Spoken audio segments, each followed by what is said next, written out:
안녕하십니까. 행복한 아침 이재훈입니다. 안녕하세요. 정혜인입니다. 아니 새벽녘에 창을 왜 비가 때리는 소리 있잖아요. 탁탁탁탁탁. 그 소리에 일어나게 됐는데 밤새 비가 제법 왔습니다. 오늘은 어떨지 날씨부터 알려드리겠습니다. 네, 정체전선의 영향으로 현재 서울은 소강 상태를 보이고 있지만요. 중부지방 곳곳에는 강한 비가 내리는 곳이 있습니다. 이에 따라 특보가 발효된 곳도 많은데요. 일부 경기 서해안과 경기 북부에는 호우특보가 발효된 가운데 전동 번개를 동반한 시간당 20mm 내외의 강한 비가 오는 곳도 있겠습니다. 강수량은 서울과 경기도 50에서 200mm, 강원 영동과 충청도는 30에서 80mm, 전라도와 경상도는 5에서 40mm가 예상됩니다. 산사태와 저지대 침수, 하천 범람 등 피해가 없도록 각별히 유의하셔야겠습니다. 한낮 기온 살펴보도록 하겠습니다. 오늘 낮 기온은 25도에서 33도 선으로 평년보다 높겠고요. 일부 지역은 오늘 한낮 기온 33도 이상 오르는 곳이 있겠습니다. 네, 추석이 다가오면서 미리미리 식재료 준비하시는 분들 참 많으실 것 같은데요. 오늘도 역시 식중독 지수 높다고 합니다. 음식 상하지 않도록 주의하시고요. 또 불쾌지수 높다고 하니까 컨디션 관리도 잘 하셔야겠습니다. 가을 장마는 계속되고 있는데 한낮의 최고 기온이 33도요? 네. 아까 그랬잖아요. 네. 후텁지근하고 그렇습니다. 컨디션 조절 잘 하시고요. 그래도 오늘 산뜻하게 시작해 보도록 하겠습니다. 행복한 아침 지금 시작합니다.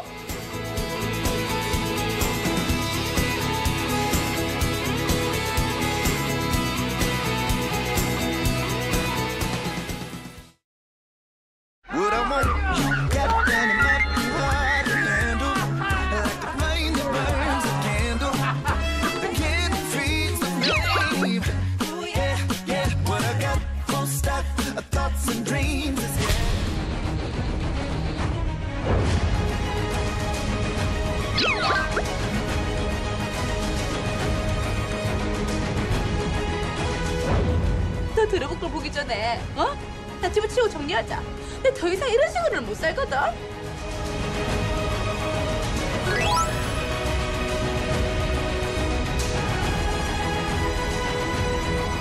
네가 뭔 고생을 한다고? 집에서 남편이 벌어다 주는 돈으로 살림만 하는 애가.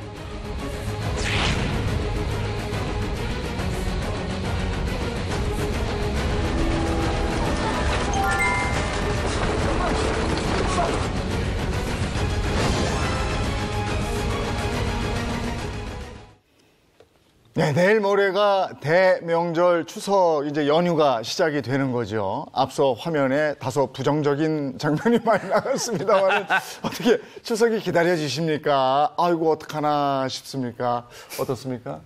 추석은 저는 아직까지는 결혼을 안 했기 때문에 그래요? 네. 그렇게 막 거부감이 있지는 않은 것 같아요. 경식 씨는 어떻습니까? 아니 아까도 자막으로 나왔는데 더더 말고 덜더 말고 늘 한가위만 같아라라는 말이 있을 정도로 정말 다 같이 가족 모두가 즐거워야 될 명절인데 주변을 보면은 또 저 집 보면은 참 다 즐겁게 보내는 것만 같지는 않거든요. 이 말을 같이 좀 잘해야 되거든요, 지금. 네. 명절 앞두고. 네. 명절을 준비하는 분들은 그 스트레스가 또 있는 거고. 근데 그 명절 준비하는 분들의 눈치를 봐야 되는 이런 사람들도 또 스트레스가 있는 거고. 여러 가지 그 명절 증후군 얘기도 있고. 그래서 오늘 전반적으로 그 얘기를 좀 해보려고 합니다. 네, 그래서 오늘 저희가 준비한 주제는요. 명절 증후군 타파입니다. 명절 증후군을 없애고 건강하고 또 즐겁게 명절을 보낼 수 있는 방법에 대해 알아볼 텐데요. 그래서 아주 특별하게 오늘은 전문의 4분을 모셨습니다. 가장 먼저 민혜영 가정의학과 전문의 소개합니다. 어서 오세요. 네, 반갑습니다. 네, 안녕하세요. 네, 오랜만에 나오셨어요. 네. 신경과 장민욱 교수님 어서 오세요. 네, 안녕하세요. 반갑습니다. 그리고 운동과 차로 행복한 아침에 건강을 책임져 주는 한동아 한의사입니다. 어서 오세요. 네, 안녕하십니까. 또 오랜만에 오셨어요. 이호선 가정상담 전문가까지 오늘 함께했습니다. 어서 오십시오. 안녕하세요. 반갑습니다. 네. 자, 저희가 오늘 준비한 게 있어요.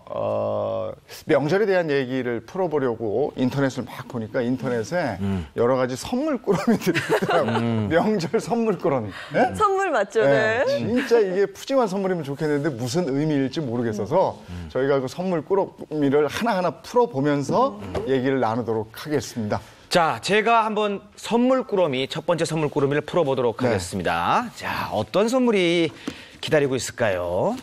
보자기로 꽁꽁 싸가지고 네. 추석 선물 같이 해왔는데 저 안에 내용이 간단히도 궁금합니다. 싸놨네요. 어유 포장 안에 또 포장했습니다. 자, 열어보겠습니다. 이게 뭡니까? 뭐예요? 칼기부스인가 보다. 이거 깁스 아니에요, 깁스? 아, 이렇게. 가짜 깁스예요? 네네, 그게 깁스 이렇게. 아니 깁스는 병원 가서 하는 건데 그게 왜 선물함에 들어있냐 이거예요. 아, 이거 모르시겠어요?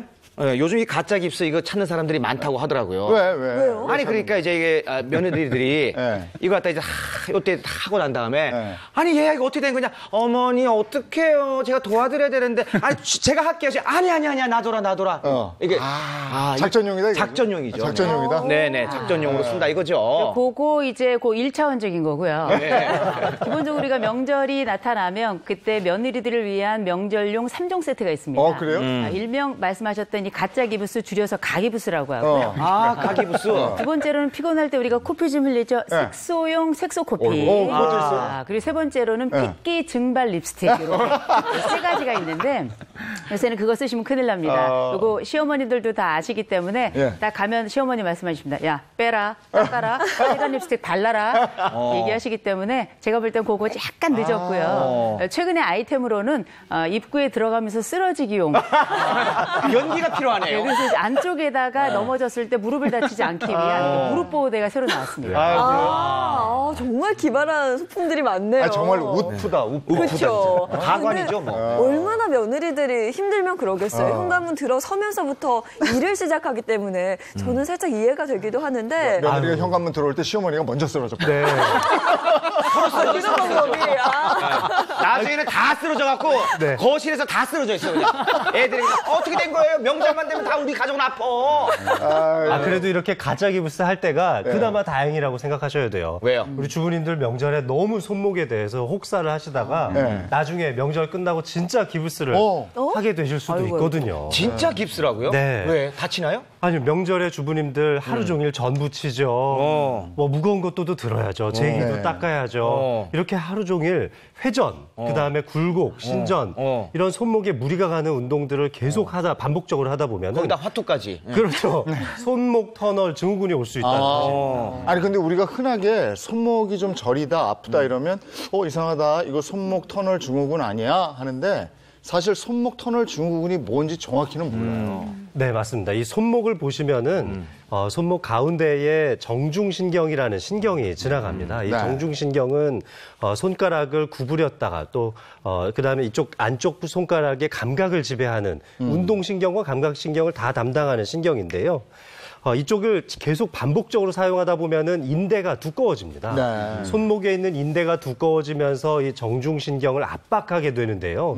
바로 이럴 때 정중신경에서 이상 신호가 발생돼서 저리고 아프고 이런 증상들이 나타나는 것이 바로 손목 터널 증후군이고 명절 중에 발생하는 대표적인 골병 중에 하나입니다. 명절 대표 골병. 골병이라니까 또 이상해.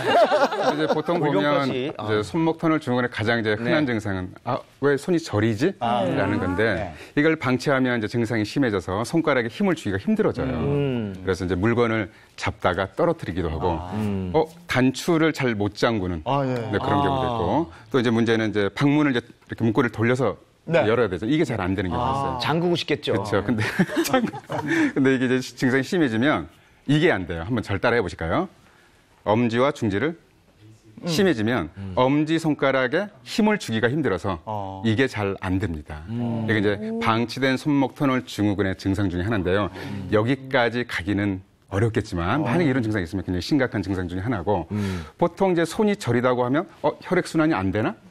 그렇게 생각하는데 실제로 혈액순환 장애나 이제 수족 냉증에 의해서도 손가락이 저릴 수 있는데 이 경우는 양손 모두 저리고 5손가락이 다 저립니다. 그런데 이제 선생님께서 말씀하신 손목 터널 증후군은 손바닥 위주로 저리면서 엄지, 이렇게 약지, 중지, 이렇게 검지, 중지, 약지 절반까지만 여기까지만 이렇게 절인 증상이 나타나기 때문에 구분하실 수가 있겠습니다. 저는 이게 너무 이해가 가는데 저는 아직까지 증상이 없는데 제가 한참 이제 결혼한 지 얼마 안 됐을 때 저희 엄마가 이 친정에 와가지고 엄마가 이렇게 방 닦고 그다음에 설거지를 하는데 행주를 짜는데요. 네. 행주가 이렇게 우리가 꾹 짜야 되잖아요. 그렇죠. 이게 꾹 짜지지 않고 이렇게 헐렁헐렁헐렁 하면서 물이 아래로 뚝뚝뚝뚝 떨어지니까 이게 마포인지 행주인지 구분이 안 갈 정도인데 그러면서 엄마가 한 얘기가 있습니다.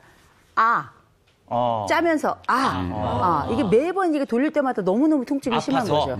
이게 어떻게 보면 이게 정말 행주에서 떨어지는 물이냐 아니면 주부들의 눈물이냐. 마음 아프죠. 네. 저희 집에 있는 사람은 이게 더 세지던데 점점. 화가 나서. 쭉쭉 짜던데 그냥. 이게 대상에 따라 좀 다를 수 있어요. 우리 집에서는 아예 짜지를 않아요. 절 시킵니다, 차라리. 지금 말씀하신 거는 네. 손목 터널 주근이 있을 때 힘을 못 준다는 거지. 무슨 소리 하시는 거예요, 지금? 이게 참 일상생활이 불가능해진다라고 보시면 쉬울 것 그렇죠. 같은데요. 손목 터널 증후군이 심해지기 전에 미리 알 수 있는 방법 없을까요? 네, 간단한 자가진단법 하나 소개해 드릴게요. 손바닥, 손목 쪽을 살짝 뒤쪽으로 꺾어주시고요. 가운데 부분을 두 손가락 정도로 가볍게 두들겨 보세요. 네.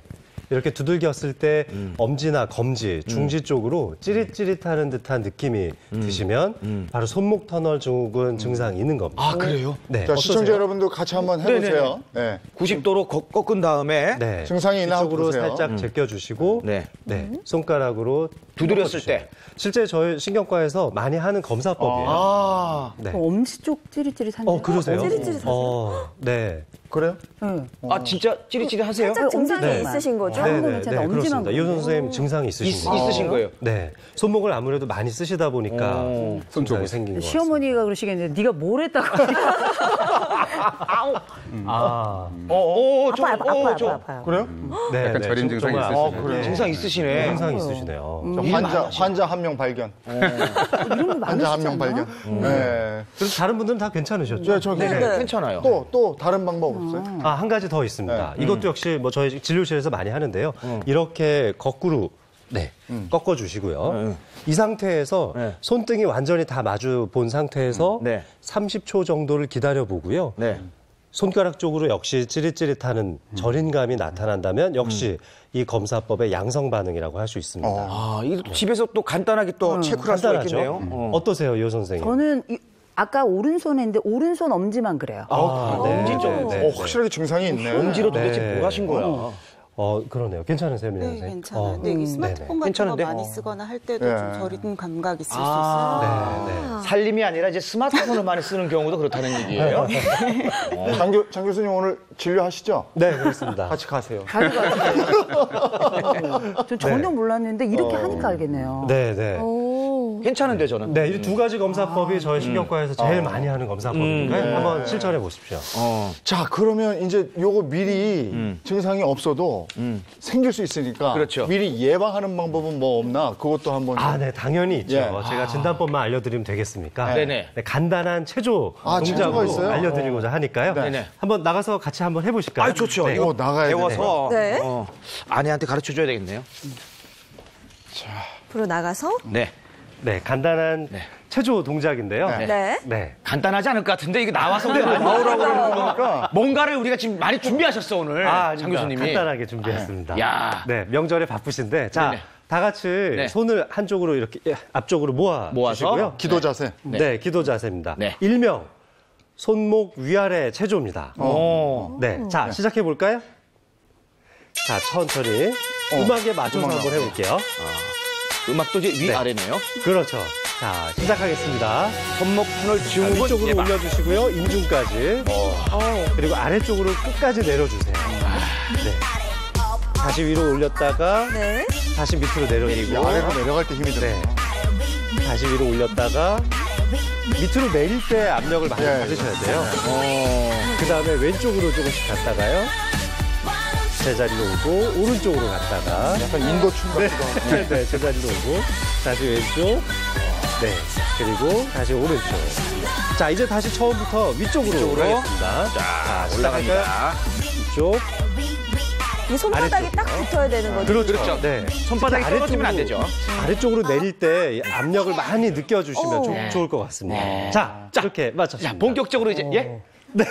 끝난 겁니까? 네, 끝난 겁니다. 너무 쉽죠? 너무 쉽죠. 이건 앉아서도 해도 되는 거 아니에요? 그렇습니다. 그럼 왜 나오라고 지금? 왜 나온 거야, 우리가?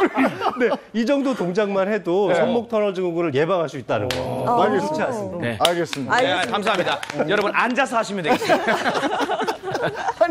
아니 이거는 진짜 TV 보시면서 예. 지금 행복한 아침 같이 하시면서 그렇죠. 네. 이렇게 손바닥 마주하고 힘 좀 주시고 이렇게 올렸다가 내렸다가 다시 올렸다가 왼쪽으로 갔다가 오른쪽으로 갔다가 이렇게 하시면 되는 거예요. 네, 아주 맞습니다. 간단한 네. 방법이에요. 네. 어깨 관절이 되게 좋으세요. 오, 어디까지 가세요?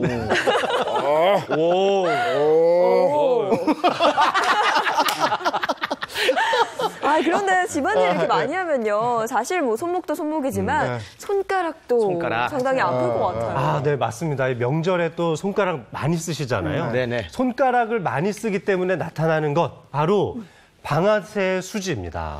방아쇠 수지요? 네. 아, 방아쇠? 방아쇠? 네, 그렇습니다. 손가락 얘기인데 방아쇠라니? 네, 그렇죠. 방아쇠 수지 좀 말이 생소하시죠? 네. 이 방아쇠 수지라는 것이 손가락의 굴곡근, 손가락을 구부려주는 이 인대가 있는데요. 이 인대의 반복적인 동작 때문에 염증이 발생했을 때 손가락이 잘 구부러지지 않는 것을 말합니다. 그러니까 우리가 손가락을 살짝 구부릴 때 딱 하는 소리가 들리면서 어느 정도에서 걸려서 더 이상 움직이지 않다가 한 번에 움직여지기도 하거든요. 그러니까 마치 우리가 총을 쏠 때 방아쇠를 당길 때 딱 하고 소리가 나는 것 같은 네. 현상이 난다고 해서 방아쇠 수지라고 부릅니다. 네. 제 친구 중에 피아노 전공한 친구가 방아쇠 수지 증후군이 네. 있거든요. 하니까. 집안일을 많이 하면 거의 피아노 전공자처럼 네. 손가락이 아플 수도 있다라는 뜻으로 들리는데요.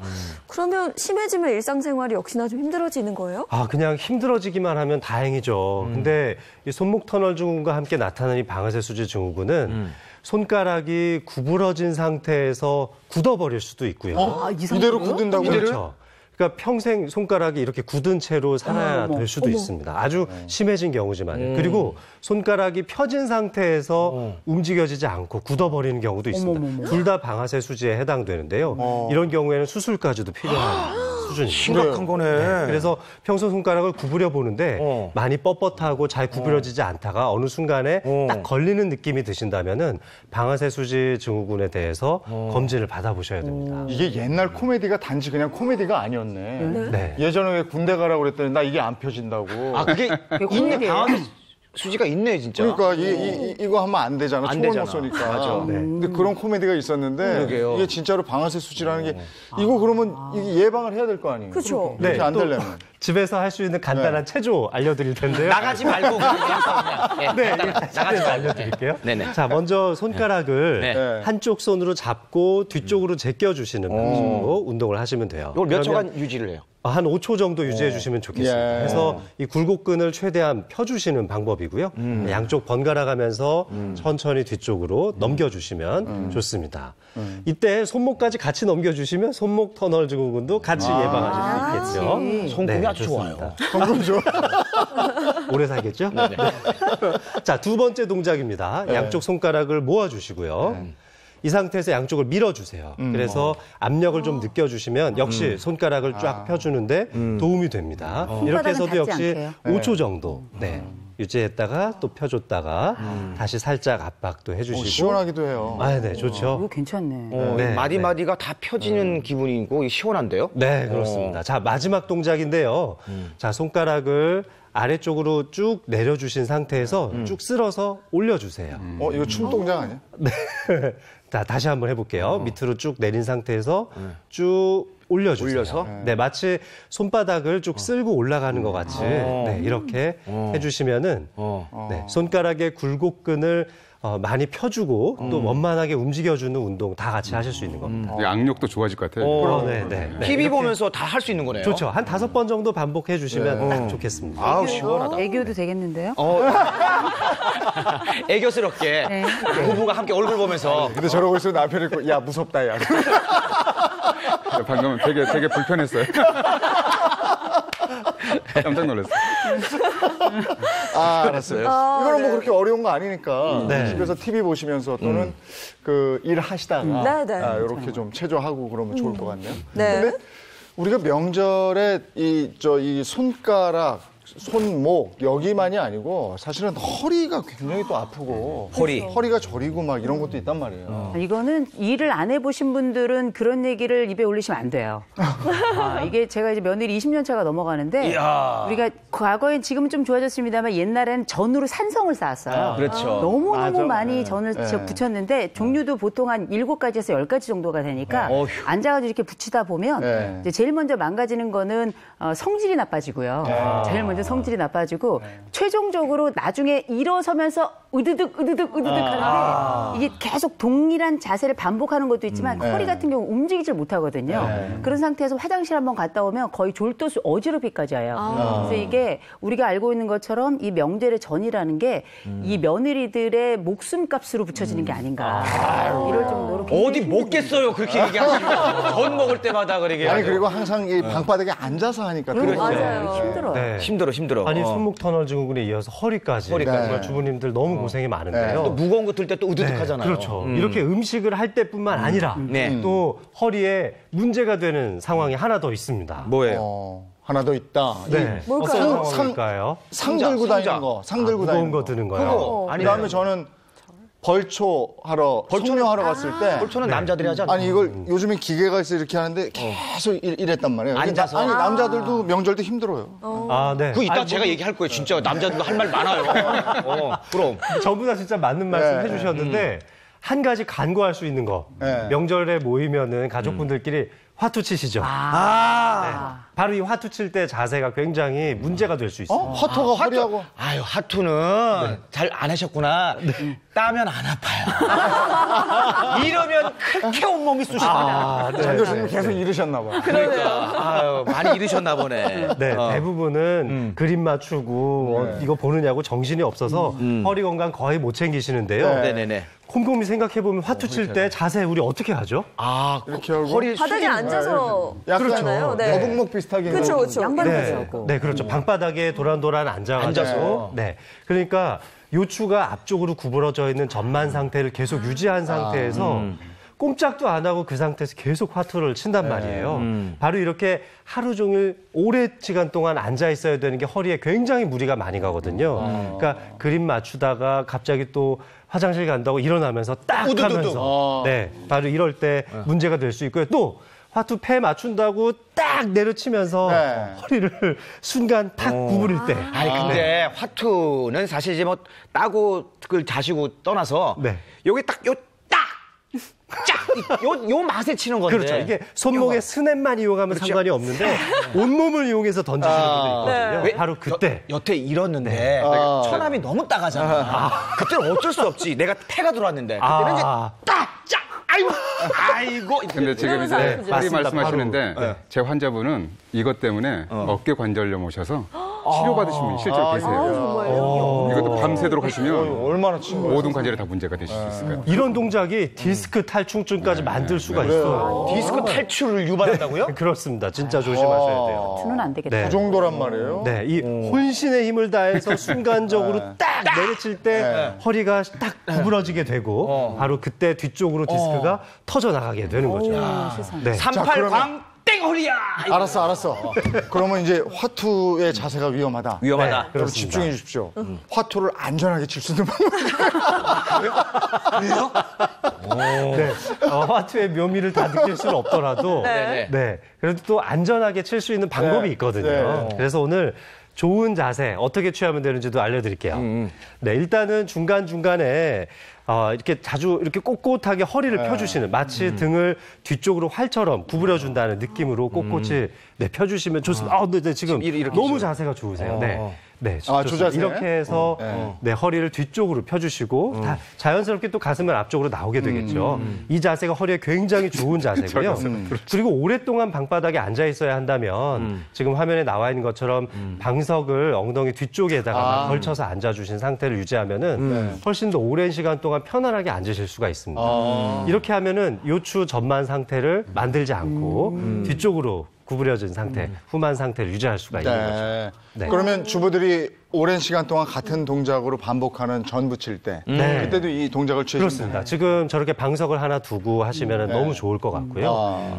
가능하면 이제 뒤쪽에 벽이 있으면 벽 쪽에 좀 기대서 있는 것도 좋은 방법 중에 하나겠습니다. 그렇게 되나요? 왜냐하면 그지 어머니 왔다 갔다 계시고 그러는데 이렇게 해갖고 그렇죠. 펴가지고 이렇게 하면 아무래도 이렇게 숙이게 된단 말이에요. 이게. 네. 힘드네. 그 목욕탕에 가면은 의자들 있잖아요. 그다음에 뭐 발열 방석 같이 또 조금 높이가 있는 방석들 아마 집에 갖고 계신 분들 많으실 텐데요. 그렇죠. 이런 방석들을 사용하시는 것도 좋고요. 그다음에 엉덩이 반석 지금 하나도 여기 나와 있는데요. 이런 것들 같이 활용해 보시면 너무 좋을 것 같습니다. 야, 뭐가 힘들어? 다 하고 우리도 다 했어. 이러지 말고 방석이라도 하나 딱 갖다 주거나 간이 의자 또 갖다 주거나 아니면 같이 그렇죠. 하거나 그래야 아니 되거든요. 방석을 의자를 갖다 주지 말고 본인이 앉은 의자에서 일어나서 같이 일을 좀 하자고요.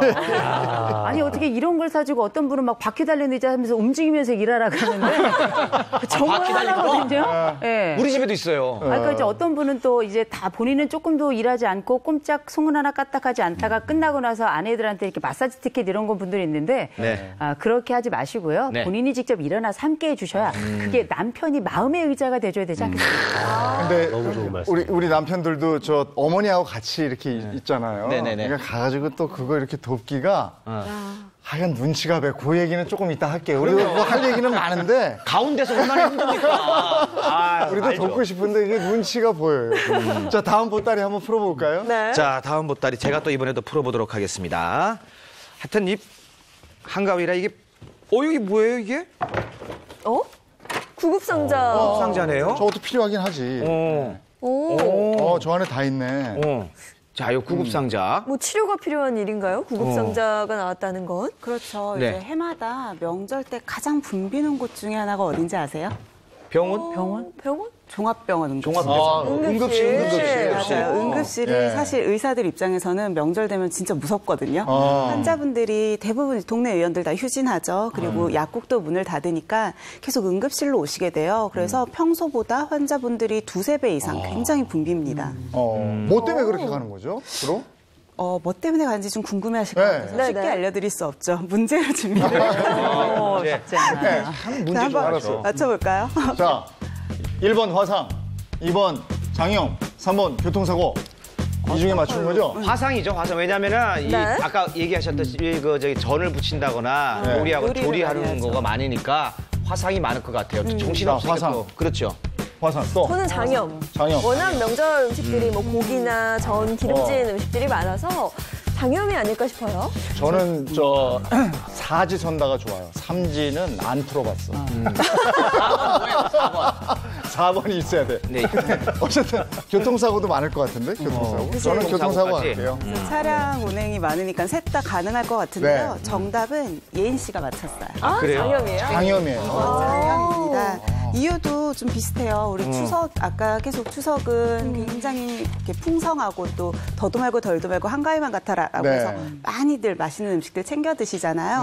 근데 되게 슬픈 사실이 맛있는 음식은 늘 살이 찝니다. 굉장히 고열량이거든요. 그러니까요. 그래서 다이어트 하시는 분들한테는 정말 뭐 추석, 설, 명절에 마음이 그렇게 아프다고요. 자꾸 먹고 싶은데 열량을 생각하면 먹을 수가 없다 이거죠. 송편 몇 개가 뭐 밥 한 공기라는. 그러니까요. 맞아요. 네. 근데 이게 이렇게 병원에 실려갈 정도로 먹는 사람이 그렇게 많아요? 근데 실제로요, 보건복지부 통계에 따르면 성인 기준으로 1일 그 섭취량이 평균보다 명절 때는 2~3배 이상 섭취를 한다고 해요. 근데 이제 성인들 뭐 나이나 남녀 따라 다르겠지만 보통 2,000kcal 정도를 섭취를 해야 되는데 6,000 나아가서는 거의 10,000kcal 가까이도 먹을 수가 있다는 거죠.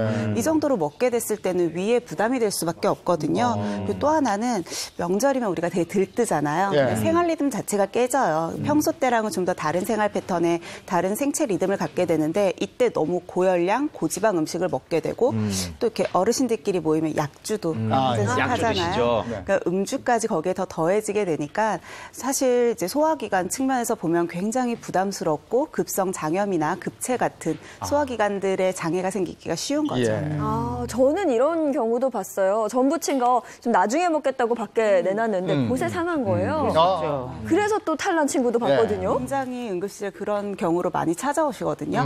아까 잠깐 말씀 말씀 나누면서 얘기가 나왔는데 전을 보통 산성처럼 만든다 그러셨잖아요. 네. 한 번에 다 붙여놓게 돼요. 그리고 나중에 그냥 길 가면서도 이렇게 집어 드시기도 하고 조금 그렇죠. 데워서 드시기도 하는데 맞아요. 미리 음식을 만들어 놓다 보면 아무래도 중간에 그 보관하는 과정에 있어서 온도의 문제나 습도의 문제 때문에 미생물이나 바이러스들이 증식하기가 굉장히 쉽거든요. 그럴 경우는 식중독이나 급성장염에 걸릴 확률이 또 올라가게 되는 거죠. 요 몇 년 예를 봐도 그런데 추석 때까지 그렇게 시원하지가 않아요. 맞아요. 한낮에는 덥거든. 근데 이걸 예방할 수 있는 좋은 방법은 뭐가 있을까요? 사실 제일 이제 리스크가 큰 게 음식을 미리 만들어서 보관하는 거라 그랬잖아요. 그러니까 보관에 좀 더 신경을 쓰셔야겠죠. 가급적이면 실온에 보관하지 마시고 냉장고나 냉동고에 보관을 하셨다가 드실 때마다 다시 가열해서 드시는 게 좋고요. 좀 더 좋은 방법은 한 번에 드실 양만 만드는 게 그렇죠. 가장 안전하기는 합니다. 그리고 또 하나는 명절 음식 중에서 좀 조심하셔야 되는 부류가 특히 생선이나 육류 같은 부분이에요. 다른 야채나 나물 같은 것도 물론 냉장 보관이 필요하지만 보통 생선 같은 것들은 특히 실온에서 상온에서 상하기가 쉬우니까 보관에 좀 더 신경 써주시고요. 또 하나는 늦은 시간까지 보통 약주와 함께 이 기름진 전이나 잡채 이런 것들 반주로 삼아서 드시는 분들 많으시거든요. 근데 너무 늦은 시간에 기름진 음식과 술을 먹게 되면 위장관에 특히 부담이 더 많이 가니까 피하시는 것이 좋습니다. 네, 맞습니다. 온 가족이 모이는 자리니만큼 손도 다 깨끗하게 씻고 개인 위생 철저히 하는 게 좋죠. 모두가 행복한 명절인데 참 괴로우신 분들 많으실 것 같아요. 뭐 앞서서 다이어트 하시는 분들뿐만 아니라 저희 집도 그렇거든요. 당뇨나 고혈압 환자분들 식단 관리를 꾸준히 해야 되는데 명절에 참 괴롭죠. 맞아요. 사실 만성질환 있으신 분들은 약을 드시는 것도 중요하지만 생활습관 관리가 굉장히 중요하기 때문에 평소에는 아주 타이트하게 내 식단 관리를 잘 하시던 분도 되게 유혹을 뿌리치기가 어려운 시점이 바로 명절이거든요. 얼마나 맛있어. 네, 명절 음식이 또 막 갈비찜, 잡채 이런 게 평소에 먹기 힘든 음식들이 눈앞에 있으니까 딱 요거까지만 먹어야지라고 생각하시면서 끝도 없이 계속 드시면서 관리에 실패하시는 분들이 좀 많으시죠. 그래서 저희가 위기의 명절 만성 질환자가 피해야 할 추석 음식은 뭔가 이렇게 해서 판넬을 아예 만들어 왔으니까요. 확인하시기 바랍니다. 중요하다. 먼저 당뇨병. 당뇨병 갑니다. 밥, 떡, 국수, 튀김, 간과, 과일 뭐 다 먹지 말라는 먹지 얘기예요. 말라는 뜻이네요. 이거 어떻게 해요? 어떻게 명절 보내지 말라는 얘기인데요? 굶어야 되는 거예요? 어떻게 해야 되는 거예요? 속상하죠. 당뇨가 있으신 분들은 특히 탄수화물 섭취에 좀 주의를 하셔야 되다 보니까 밥이나 뭐 송편 같은 떡, 특히나 이제 튀긴 한과, 튀긴 음식들 조심하셔야 되고요. 또 보통 이런 음식들은 잘 조심해야 된다는 걸 알고 계세요. 근데 간과하시는 부분이 과일. 굉장히 단 과일 같은 경우도 앞서서 말씀드린 튀긴 음식이나 뭐 이런 떡 같은 음식과 더불어서 몸에서 급속하게 분해가 되면서 단순당으로 빠르게 분해가 되니까 혈당이 갑자기 치솟을 수 있거든요. 그러니까 혈당 조절도 어렵고 또 과다하게 먹게 됐을 때는 지방으로 전환도 빠르기 때문에 당뇨가 있으신 분들은 이런 음식들을 조금 피하셔야 되죠. 그러면 드셔도 되는 건요? 탄수화물보다 이제 단백질로 드시게 되면 아무래도 혈당을 조절하는 데 좀 더 좋거든요. 예, 고기도 웬만하면 튀긴 것보다는 찐 것이나 구운 것 위주로 드시고요. 더 좋은 건 이제 고단백의 콩이나 두부, 그리고 또 튀기지 않은 생선, 나물 같은 것도 섭취하시면 좋아요. 그리고 과일도 아예 드시지 말라는 건 아니고 하루에 한 50kcal 정도, 그러니까 보통 사과나 배는 3분의 1쪽이고요. 귤이 하나 정도 되는데 이 정도로 이제 그냥 후식으로 간단하게 드시면 좋습니다. 이왕이면 이제 우리 요즘 뭐 복숭아, 포도 이런 거 굉장히 달다고 좋아하시는데 이렇게 너무 단 음식은 혈당을 또 금방 올리거든요. 그래서 이왕이면 혈당을 좀 천천히 올릴 수 있는 사과나 배 위주로 드시면 좋죠. 그러니까 진짜 당뇨 오기 전에 조심하셔야 돼요. 그러니까요. 관리 잘 하셔야 돼요. 그래도 명절에 정말 기름지고 맛있는 음식들이 눈앞에 있으면 자제하기가 정말 힘듭니다. 이럴 때 방법 없을까요? 사실 가족들이 이렇게 모여서 화목하게 얘기를 나누다 보면 앞에 있는 음식들을 계속 집어먹게 되잖아요. 그래서 끝도 없이 서빙을 해주시는 습관 자체를 일단 버리시는 게 좋고요. 개인 접시 같은 것들을 마련하시면 좋아요. 조금 정이 없어 보인다고 생각하실 수도 있지만 건강을 생각해서 내가 먹을 만큼의 양만 따로 덜어서 내 앞에 갖다 놓고 그거까지만 먹고 이게 비어 있으면 이제 뭐 다른 장소를 좀 옮긴다거나 다른 식으로 음식 대신 환기할 수 있는 것들을 만드시는 게 더 좋을 것 같습니다. 근데 저게 안 돼. 안 들려. 그렇게 하고 있으면 이렇게 야, 저 먹는 거 봐라, 저. 이런다고. 알겠습니다. 당뇨병 조심할 게 많고요. 고혈압 보겠습니다. 짠. 술. 짠 음식. 짠 음식. 이런 게 안 되는구나. 아무래도 혈압을 올릴 수 있는 술이나 담배 그리고 커피 이런 게 고혈압 환자들이 좀 주의하셔야 되는 부분이거든요. 네. 특히 명절에 조심하셔야 되는 게 술이에요. 이제 약주 같은 것들도 많이 하시고 음복하시고 하다 보니까 평소보다 훨씬 더 과음하실 수 있는데 고혈압이신 분들은 이럴 경우에 혈압이 급격히 올라갈 수 있으니까 주의가 필요하죠. 네, 짠 음식 써 있는데 매운 것도 안 된다면서요? 그렇죠. 보통 짜거나 매운 음식들을 좀 피하라고 말씀드리는데 특히 주의해야 되는 거는 짠 음식이기는 해요. 우리가 이제 짠 음식, 염분을 많이 섭취를 하게 되면 체내 나트륨 농도가 과도하게 쌓이게 되겠죠. 그러면 삼투압 현상에 의해서 이제 세포에서부터 혈액으로 삼투압 이동을 하게 되고 나트륨 농도를 낮추기 위해서 우리 몸에서도 체액을 좀 더 만들려는 방향으로 흘러가게 됩니다. 예. 그러면 혈액의 양이 많아지면서 혈압이 더 올라가겠죠. 이런 원리 때문에 되도록이면 염분 함량을 좀 줄이시고요. 많이 먹었을 때는 칼륨을 또 같이 섭취할 수 있는 방법이 좋겠습니다. 아, 그렇다고 음식에서 소금을 다 빼면 아시죠? 맛이 없어요. 네, 밍밍해서 먹는 맛도 안 나는데 염분 함량은 좀 줄이고 맛은 그대로 살릴 수 있는 방법이 없을까요? 짠맛을 다른 감칠맛으로 대체하는 게 가장 도움이 되실 것 같아요. 국을 끓이실 때는 뭐 간장이나 소금으로 간을 하기보다는 처음부터 다시마나 아니면 뭐 멸치 육수 이런 육수들을 사용을 하면 좀 더 감칠맛을 이용할 수가 있겠고요. 네. 나물 같은 거 무치실 때도 소금으로 하시는 것보다는 이왕이면 뭐 참기름이나 생강, 마늘 같은 다른 향신료를 이용하시는 게 좋습니다.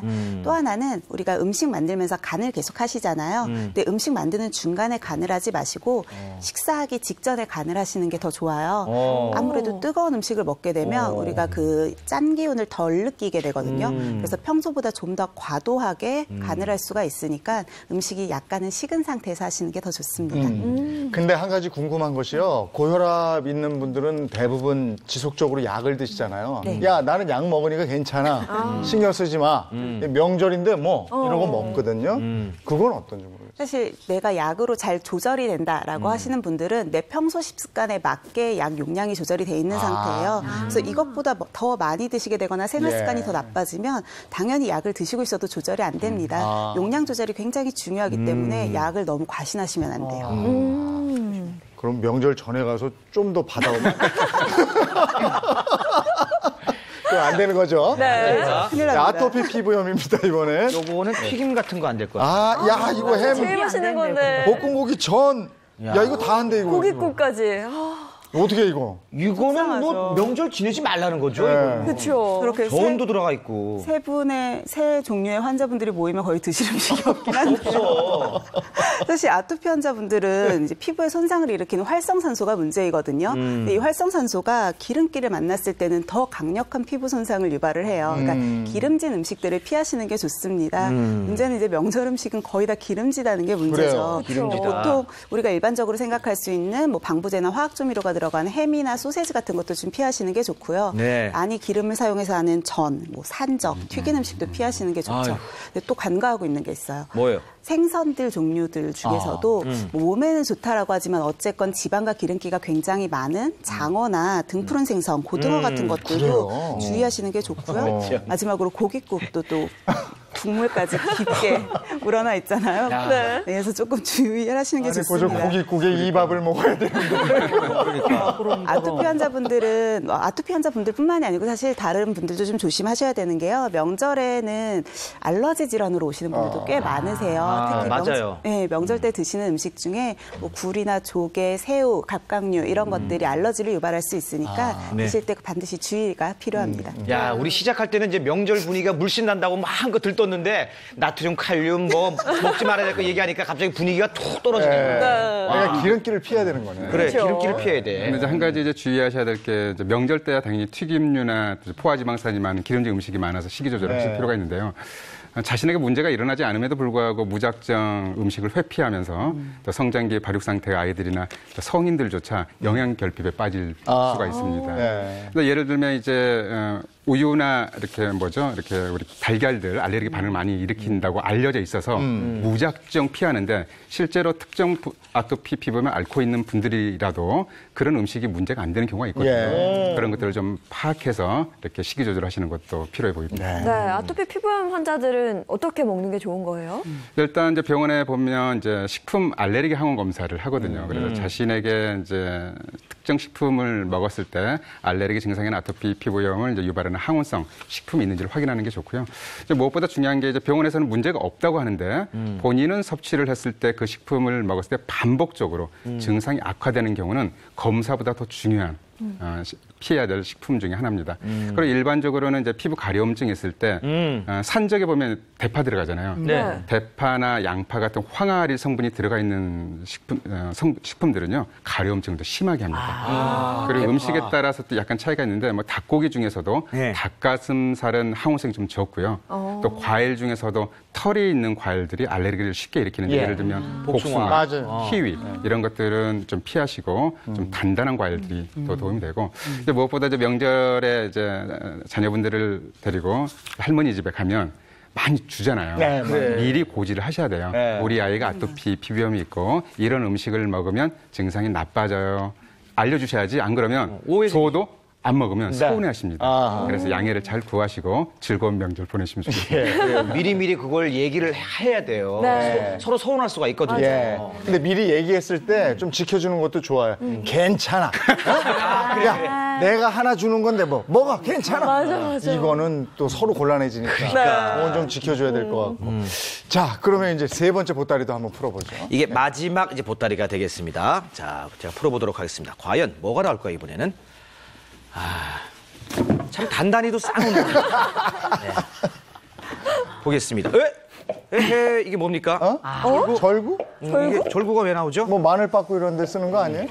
네. 이거 왜 나왔을까요? 왜 나왔을까요? 요거는 반드시 우리 명절 필수 아이템입니다. 우리가 이제 저기다가 무엇을 빻을 것인가 이게 굉장히 중요한데 사실 우리가 저기에 빻아야 될 것은 마늘만이 아니에요. 우리가 실제 명절이 닥쳤을 때 그 노동이 많이 집약되고 또 사람들의 관계 때문에 굉장히 힘들어서 결국 우리가 최종적으로 명절 끝에 얻어가는 건 두 글자입니다. 마상. 마음의 상처. 화병. 이게 화라는 게 우리가 실제 이제 어딜 딱 대었다 그러면 어떻게 뜨거워하지만 시간 지나면 좀 잊어버리고 애난 기억도 우리가 시간 지나면 좀 잊어버리잖아요. 놀랍게 마음의 상처는 감정 기억이 남아가지고 이게 적체 현상이 계속 일어납니다.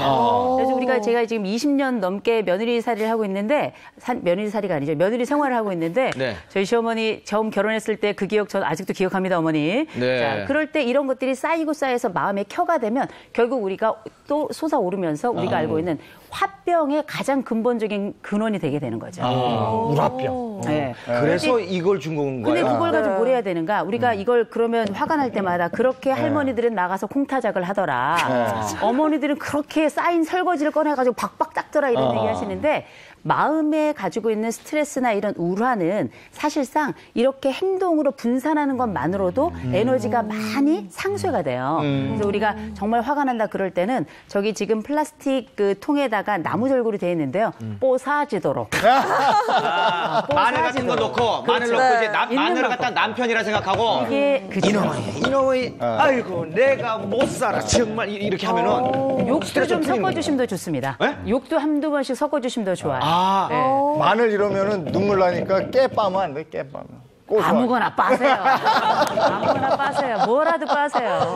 정말 마상을 입으신 분들이 많은가 봐요. 최근에는 추석을 없애자는 국민청원까지 하셨다고 해요. 이제 사실은 우리가 명절이라고 하는 게 이름 명자에다가 절기절자를 쓰는데 명분은 사라지고 도리만 남아 있는 이런 상황이 되다 보니 지금은 사실 우리가 이제 차례 지내지 않는 집들이 이제 35%가 넘어대잖아요. 굉장히 세상이 달라지고는 있는데 실제 이런 것들이 관계의 상처, 또 일의 어려움, 또 불합리, 또 가성비 떨어지는 거 생각해 볼 땐 며느리들 입장에서는 내가 전을 부치는 게 아니라 내가 붙여지는 것 같고.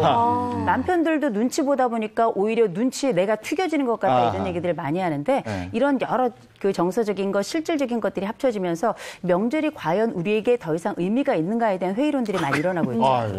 거기까지 갔었네. 그 정도까지. 의미가 있는 것까지. 근데 이제 화병을 이제 주제로 선생님께서 말씀하시는데 옛말에 이제 그런 말 하죠. 우라가 치민다. 네. 염장을 지른다. 네. 말 한마디인데 심장이 찔린 것처럼 아파요. 그 염장이 염통을 의미하고 바로 심장이거든요. 우리가 말하는 이제 화는 이제 심장에 관련된 이제 기운인데요. 바로 스트레스입니다. 이 스트레스가 심장을 찌를 정도로 통증이 나타날 수 있는 거죠. 그래서 명절에 이렇게 심한 스트레스가 이제 화병으로도 발전할 수 있는데 화병의 80%가 여성일 정도로 여성의 비율이 높습니다. 약간 이제 성격이나 체질에 의해서도 화병이 쉽게 나타날 수 있는데 남에게 싫은 소리를 못하는 체질이 있어요. 소음인 여성들이 화병을 많이 앓게 되는데 또 많이들 착각하시는 게 있어요. 근데 여러분들 잘 알고 계셔야 될 게 화병은 화를 내야 되는데 못 내는 것이고요. 무작정 화를 막 내시는 분이 있어요. 분노 조절장애입니다. 이런 분들은 화병이 안 생기세요. 근데 이제 문제가 되는 게 또 우리 옛말 속담이 참 화병과 관련된 게 많아요. 이렇게 사촌이 땅을 사면 배가 아프다. 사촌이 제 배를 때린 것도 아닌데 그렇죠. 배가 아파요. 감정적인 게 신체화된 증상으로 나타나는 거죠. 화병이 이래서 문제가 되는데요. 극심한 스트레스를 이렇게 풀지 못하고 계속 쌓이게 되면 신체화 증상이 나타나는데 이게 합병증으로 심혈관질환, 관성동맥 질환, 심지어 이제 심장마비나 치매나 암까지도 유발할 수 있기 때문에 주의를 많이 하셔야 되겠습니다. 아니 명절 스트레스 때문에 이게 화병 나서 치매, 심근경색, 암까지 이 정도로 심각하단 말씀이세요? 쌓인 거죠. 그러니까. 쌓인 거죠. 그래서 한번 준비를 해봤습니다. 아내들의 명절 스트레스 원인은 무엇인지 화면 보면서 정리해드립니다. 네, 아내의 명절 스트레스 원인이에요. 역시 1위는 가사노동이고요. 2위는 경제적인 부담, 그리고 3위는 귀성길 교통체증, 4위는 만인의 고민입니다. 체중 증가가 차지를 했습니다. 역시나 가사노동이 우리 며느리들, 아내들의 가장 큰 고민거리인 것 같아요. 우리가 우리가 그래프를 조금 전에 봤잖아요. 거기 있는 거 보시면 우리가 귀성길 교통체증 요새 며느리들, 아내들이 운전 많이 합니다. 그리고 이제 경제적인 부담 얘기하시는데 시장도 아내들이 보고요. 가사노동도 아내들이 하는 데다가 맨 마지막에 열받아서 마지막 먹고 체중이 느는 것도 아내들이에요. 이 여성들이 다 떠맡아야 될 것들이 너무 많은데 문제는 이게 전체적인 그 퍼져 있는 명절 내의 여러 가사노동의 종류들도 있지만 우리가 아침부터 저녁까지 하루의 일과를 한번 살펴보면 과거에 핵가족으로 우리가 평소에 살다가 다가족, 엄청나게 많은 대가족들 30명, 40명분을 한꺼번에 해내야 되는 데다가 우리가 명절엔 종류도 또 굉장히 많잖아요. 거기다 튀기도 붙이고 잡채 한번 해보세요. 한 10대까지가 들어가는데 이게 사람이 묻혀집니다. 보통 일이 아닌데 거기다 아침 먹으면 치우고 설거지해야죠. 점심 먹고 설거지, 저녁 먹고 설거지, 중간에 간식, 거기다가 술상 봐야죠. 거기다가 놀랍게 어르신들 중에 불편한 분 계시면 환자식까지 따로 해야 돼요. 맞아요. 이 보통 문제가 아닌데 이런 부분에 대해서 남편은 실제 시어머니 눈치 보느라 들어오지 못하죠. 음식들을 먹고 난 다음에 가족들은 또 그렇게 평을 한다.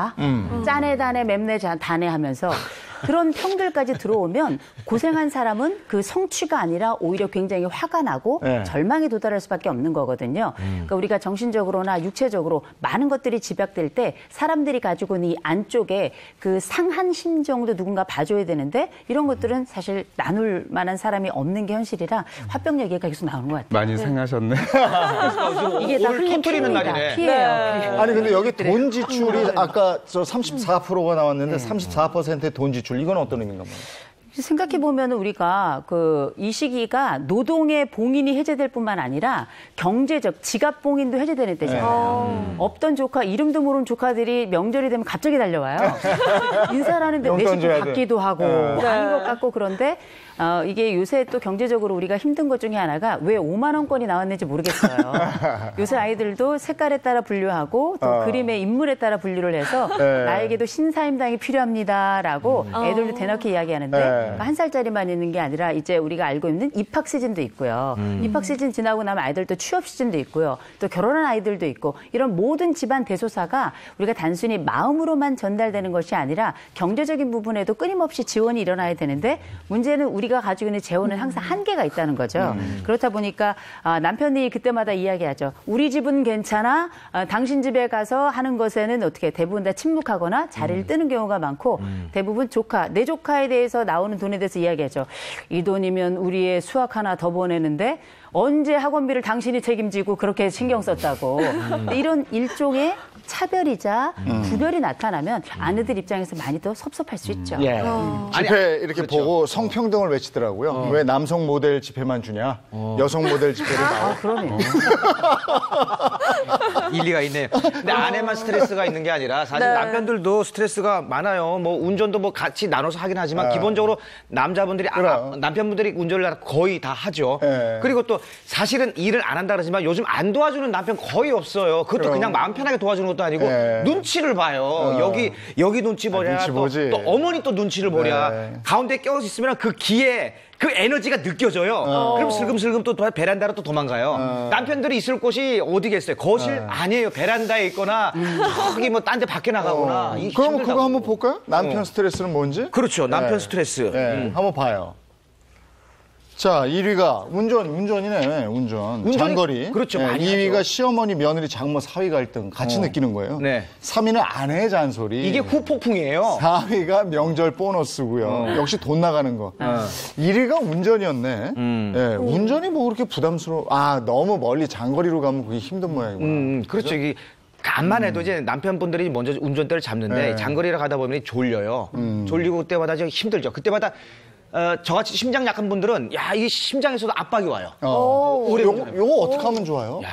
이게 오랫동안 운전하고 있으면은 이 어깨라든지 또 힘줄 여러 가지 인대나 어깨뼈 사이에서 충돌이 일어나는 어깨 충돌 증후군도 나타날 수가 있고요. 또 잘못된 자세 때문에 허리 디스크도 나빠질 수 있거든요. 그러니까 좋은 자세로 운전하셔야 되고 적어도 2시간에 한 번 정도는 휴식을 취하거나 또는 교대로 운전이 가능하다면 상호간에 도와가면서 운전하시는 게 좋겠습니다. 전 다 붙였다고 그냥 자던데 뭘. 근데 제가 볼 때 이번 명절에 해법이 있을 것 같아요. 뭐가요? 말씀을 들어보니까 남자랑 여자랑 바꿉시다. 왜냐면 어차피 여성들은 요새는 저녁에 음주하시고 아침에 운전하면 안 되잖아요. 그렇죠. 그렇다 보니 내려갈 땐 남편이 운전할 때 올라올 때는 아내들이 운전을 해요. 제가 볼 때는 전부 치고 운전하는 거 이거 서로 바꾸는 걸로.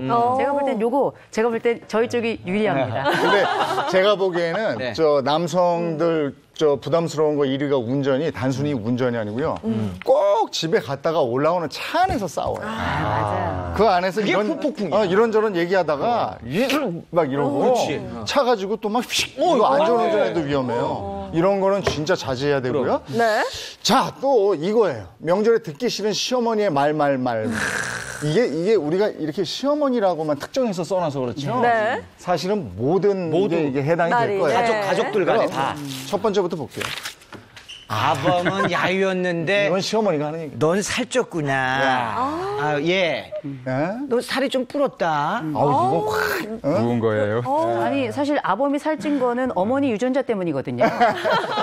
그럴 며느리 얘기를 할 건 아닌데 저런 얘기 들으면 아내들 어떤 생각이 드냐면 우리 어머니는 그러면 나를 탓하시는 건가? 이런 느낌을 지울 수가 없는 거죠. 왜냐하면 저도 같이 살쪄가는데 왜 아범만 살쪘다 그러지? 아니 아범은 야외였고 너만 찌냐? 너만 먹냐? 너만 먹었냐? 그렇게는 아내들에도 손주들한테 노래가 애들이 이렇게 쏙 빠졌냐 이러면 섭섭해. 그렇지. 한다고 하는데. 그럼. 야 나처럼 좋은 시어머니가 어딨냐. 며느리로서 한 말씀 드리고 싶습니다. 어머니 저 같은 며느리도 없어요. 그렇게 대응해야 되겠네. 그렇게 대응하세요 그냥. 그래. 저 같은 며느리도 없어요 이러세요. 벌써 가니? 너 벌써 가니? 이렇게 점심 먹고 가라. 이거 어떡하라고? 자고 가라는 말씀이시죠 사실. 너무 일찍 간다니까. 더 자고 가라. 친정에도 가야 돼요 이렇게 해야 되나? 근데 우리 딸이 오면 네가 가라 이런다. 그래. 딸끼리 교환이야. 얼굴 보고 가라. 바톤 타치해라. 그렇지. 그럼 어느 딸이 먼저 가야 돼? 자 이제 네 번째 보겠습니다. 둘째는 안 가지니. 야, 다 아프다. 이건 뭐 남편이 맨날 늦게 들어온다 그래. 둘째는 언제 소식이 들리니? 명절이 어려운데 어려워. 이게 꼭 시어머니들의 말씀뿐만 아니라 왜 이제 뭐 취업했냐 공부는 몇 번 하냐. 맞아요. 제가 볼 때는 생로병사만 묻고 관운상제는 묻지 않는 걸로 그렇게 하시면 둘째, 셋째 얘기는 안 가도 될 것 같아요. 자, 살았냐 죽었냐만. 아니 이거네. 취직 언제 하니? 제가 참 많이 들었었어요. 취직하고 싶은데 못 하는 거지. 이걸 가지고 그러면 정말 안 되죠. 그렇죠. 요런 거는 이제 서로 피하는 게 좋을 거고. 언제 국수 먹게 해줄 거예요? 그렇죠. 이런 말들. 하지 마세요. 그다음에 또 있어. 남편이 가장 얄미울 때. 네네. 화면 언제요? 보면서 정리해 드릴게요. 남편이 가장 얄미울 때. 가장 얄미울 때 1위는 눈치 없이 시댁에만 오래 있으려고 할 때. 그리고 2위는 내가 고생하는 걸 당연하다 여길 때. 네. 그리고 3위는 나는 열심히 상 차리고 있는데 혼자 쫄래쫄래 가가지고 밥 먹고 있어요. 정말 때리고 싶어요. 그렇죠. 그리고 4위는 친정에 갔을 때는 또 쭈뼛쭈뼛 어색해서 말도 한마디 안 하고. TV만 보고 있고. 얄밉죠. 네. 그러니까 우리가 보통 작년 추석에 이어가지고 작년 추석 때 보니까 추석이 9월에 있었잖아요. 10월에 봤더니 전반적으로 이혼 신청이 33.9%가 증가했다는 거예요. 그러니 얼마나 그 사이에 애타는 속과 속상한 마음이 쌓여있으면 그렇게까지 가겠습니까? 그렇죠. 저게 이제 그때 이렇게 인계점이라고 그러나 위로 올라가서 빵 터지는 거예요. 그 명절을 기점으로 쌓여서 빵 터지는. 너 극간일로 왜 그래가 아니고 그 극간일이 그냥 보여준 거지 이만큼이 있었단 말이에요. 그 전부터. 그럼 이런 화를 한동환 선생님 어떻게 좀 풀면 좋을까요? 네. 뭐 간단하게 풀 수 있는 방법이 있습니다. 만약에 이제 아까 제가 말씀드렸죠. 이제 심리적인 스트레스가 신체화 증상을 일으킨다고. 근데 주로 증상이 나타나는 부위가 이렇게 뭐 흉부, 어깨, 뭐 두부 쪽에 증상이 몰리는데요. 제가 세 군데를 이렇게 알려드리겠습니다. 이 자리를 자극만 해줘도 그 자리에서 어느 정도 증상이 풀립니다. 첫 번째 신문혈입니다. 신문혈. 정신이 드나드는 문이다. 바로 손목에 있는데요. 제가 벌써 준비해놨습니다. 자신의 손목 이렇게 바깥쪽에 새끼손가락 쪽으로 쭉 밀다 보면 인대가 하나 걸려요. 인대 쪽에 보면 안쪽에 쭉 누르면 움푹 패이죠. 엄지손가락으로 누르시면 좋고요. 자세는 이렇게 하시면 좋고 이렇게 누르신 상태에서 손목을 까딱까딱하면 압력이 가해집니다. 그러니까 시어머니가 잔소리 하실 때 이렇게 밑에서 까딱까딱 책상 밑에서 손은 밑에서. 이 자리랑 또 비슷한 효과가 있는 게 소부라는 혈자리인데 소부를 잡는 방법은 가볍게 주먹을 쥐면 새끼 손가락 끝이 끝날 부위입니다. 이 부위는 세 번째, 네 번째 중수지관절 사이가 되는데 이 부위도 지긋하게 잡아주시면 가슴이 답답하고 통증이 나타나고 심장이 벌렁벌렁거릴 때 효과가 좋고요. 그리고 이제 실제로 이제 한의원에서도 많이 이렇게 치료를 하는 부위인데요. 전중혈이라는 부위가 있습니다. 양쪽 가슴의 중간, 흉골의 중간인데 이 부위를 손가락을 모아서 툭툭툭 가볍게 쳐주기만 해도 가슴이 답답하고 어쩔 줄 몰라 할 때 어디 가서 소리를 한번 질러야 되는데 그럴 상황 아닐 때 내려주시면 화가 풀리는 효과가 있습니다. 여기 스트레스 받았을 때 여기 누르면 아파요. 내가 많이 어머니들이 그래서 그렇게 가슴을 치셨나 봐요. 아파셔가지고. 알았어요. 지압법까지 배워봤으니까 내친 김에 한트 한번 가죠. 우리 저 스트레스 날릴 수 있는 운동 한번 하죠. 자, 한트 가겠습니다. 이거 아픈데? 자, 나가서 한번 해볼까요? 네, 한트 한번 해볼까요? 우리 스트레스를 날릴 수 있는 운동 준비되어 있으니까요. 요것만 지압도 함께 괜찮아요. 지압도 괜찮은데. 시간 짬을 내셔서 이 운동을 좀 해보시면 좋을 것 같아요. 자, 화병을 잡는 체조입니다. 그럼 제가 이제 제목을 지었습니다. 화병 잡는 1분 으르렁 킹콩 체조. 으르렁 킹콩. 네, 으르렁 킹콩. 화병도 예방하고 스트레스를 훨훨 날려버리는 효과가 있겠습니다. 으르렁. 그럼 엑소의 으르렁으로 이제 음악을 하죠. 그렇죠. 이제 동작은 이제 크게 세 가지를 할 텐데요. 이제 여러분들이 이제 보통 이제 화병 증상이 있으면 어깨가 뭉친 증상이 생기잖아요. 그럴 때는 팔을 어깨랑 같이 털어주는 거죠. 털어. 네네. 털어. 진동을 느끼도록. 그렇게 되면 기혈순환도 좋아지고 내려가라. 뭉친 기운도 풀어지면서 풀어라. 어깨 뭉친 근육도 승모근도 풀어집니다. 이제 두 번째는 이렇게 자세를 해서 흉골 부위를 킹콩처럼 쳐주는 거죠. 이게 실제로 아까 말씀드렸듯이 아이고 내 팔자야, 아이고 내 팔자. 이게 치료 효과가 있는 치유 행위거든요. 이렇게 해주고 내 팔자보단 팔자 좋다. 그다음에 백회열, 백회열도 이렇게 쳐주고.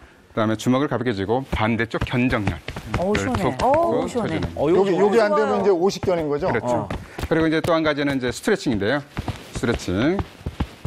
하늘을 쳐다보고 척추를 펴고 깍지를 껴서 하면서 내리는 거고. 또 한 번은 아래를 쳐다보면서 나의 화기를 아래로 내린다는 쪽으로 해서 내쉬면서.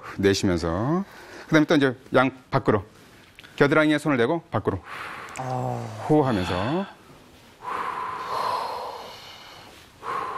네, 이거를 음악에 맞춰서 한번 해보겠습니다. 알겠습니다. 한테. 자, 음악 주세요. 엑소의 으르렁. 예. 자, 준비하시고.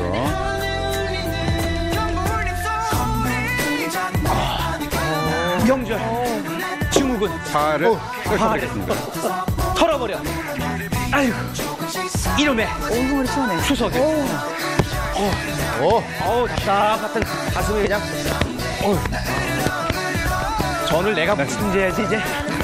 자, 이렇게요. 가볍게. 점정결. 이거 시원해요. 다시 할게요.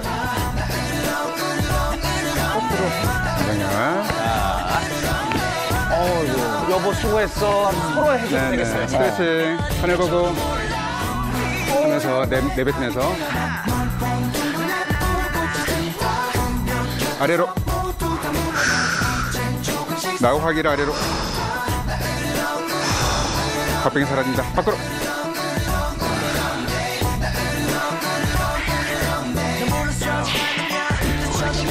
자, 네. 고맙습니다. 시원하다. 자, 짬날 때마다 이 운동을 하셔서 스트레스 날리시고요. 네. 자, 이제 따끈한 차 한잔 할까요? 차 어떻게 만드는지 보여주세요.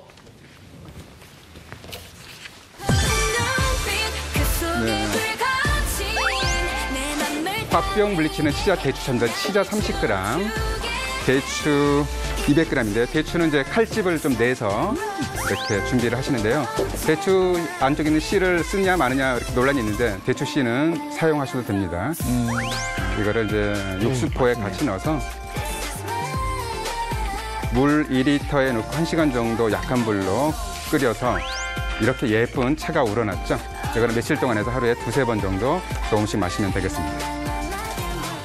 맛이 좋아요. 맛있는데요? 네. 배추가 들어가면 다 맛있더라고요. 그러니까요. 살짝 달달하니. 좀 이렇게 진정이 되는 것 같은데요. 달콤하고 맛있는데요? 네. 달콤한 사이였으면 좋겠는데 다들. 아이 올해 추석부터는 그렇게 만들어야죠. 그래서 오늘 우리가 이런 시간 만드는 거 아니에요. 아니 저는 시간이 없더라도 저 민혜연 선생님이 지금 요번에 첫 명절 아닙니까? 그러네. 뭐 각오나 다짐. 아니 이번에 고생. 야 어떻게 되는 거예요? 저희 시댁은 그런 고생 없습니다. 굉장히 즐거운 마음과 설레는 마음으로 저희 아버님이 2% 애청자시거든요. 보고 계시는구나. 너무 즐겁습니다. 저 얘기 그거야. 저희 시아버님이 2% 애청자인데 제가 무슨 말을 하겠어요? 제가 민혜 원장님하고 방송을 많이 했는데 이렇게 액션이 큰 걸 처음 봤어요. 절레. 그만큼 즐겁다는 거죠. 아니 다들 저희가 오늘 명절 얘기하면서 좀 명절에 뭐 아프고 슬픈 얘기도 하면서 껄껄거리고 웃었잖아요. 네. 이번 명절이 딱 이랬으면 좋겠습니다. 맞아요. 네. 다들 명절 어차피 해야 되는 거면 뭐 다소 아픔도 있겠지만 그래도 어차피 해야 되니까 좀 긍정적인 마음으로 했으면 좋겠다 이런 말씀 드리고요. 아이고 시간 다 돼버렸네. 오늘 1시간 더 했으면 좋겠는데. 왜냐하면 남편들도 할 말 많고 또 아내도 할 말 많고 그게 명절이잖아요. 제가 볼 때는 우리 남편들의 역할이 가장 중요한 것 같습니다. 아내 좀 생각하고 가족 생각해서 남편이 좀 더 많이 참여하는 그런 한가위가 됐으면 좋겠네요. 편성 좀 늘려주시면 안 됩니까? 근데 뒤에 돌직구 쇼가 기다리고 있어. 여기서 마무리해야 되겠습니다. 고맙습니다. 고맙습니다. 가을 장마 자꾸 말씀드리게 되는데요. 이게 진짜 그 신경이 좀 쓰여요. 푸근하기도 하고요. 건강 관리, 음식 관리 신경 쓰셔야죠. 저는 좀 감기 걸린 것 같더라고요. 주무실 때도 기운이 확 떨어지니까요. 감기 걸리지 않도록 조심하시고요. 저희는 내일 아침 8시 더욱 알찬 내용으로 돌아오겠습니다. 행복한 아침, 행복한 하루 되십시오. 고맙습니다. 고맙습니다.